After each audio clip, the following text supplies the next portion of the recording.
धोखाबाज प्रेमिक नाबालिका प्रेमिका के अपहरण करी 3 दिन धरिकरी दुष्कर्म करला उतारू जंगल ने छाड़ी करी फेरार मारला प्रेमिक। नाबालिका के मुरमुस अवस्था ने उद्धार करी पुलिस सहायता ने डाक्तरखाना ने भर्ती कले। अभियोग अनुसार सुवर्णपुर बीरमहाराजपुर थाना अंतर्गत बाघरतैला गार बासु भोई नाथी जने युवक पाखर गाँवर जने नाबालिका के अपहरण करी 3 दिन धरी हरिणापाली जंगल भितरे रखी दुष्कर्म करथिले। परे ताहाके जंगल भितरे छाड़ी करी केनाडे फेरार मारिथिले। किछि लोग नाबालिका के मुरमुस अवस्था ने देखी करी 108 एम्बुलेंस ने आनिकरी डाक्तरखाना ने भर्ती करिछन।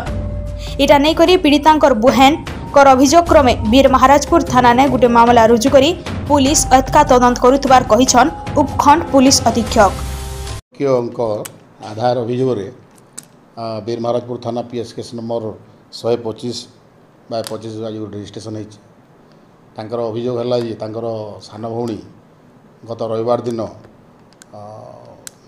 वासुदेव महाकुड़ नामक जन व्यक्ति मुदाला गत रविवार दिन ताकू अपहरण कर नहीं एवं अपहरण कलापर सहित माने शारीरिक संपर्क रखी अभियोग बारंबार शारीरिक संपर्क रखी अभियोग हो तदंताधीन अच्छी तदंत करुचु एवं मुदला को चेष्टा करुचु ताकू जमती हेरेस कर फाड़ कर सत कहेसी सत देखासी सुखे दुखे दुखे सुखे साथे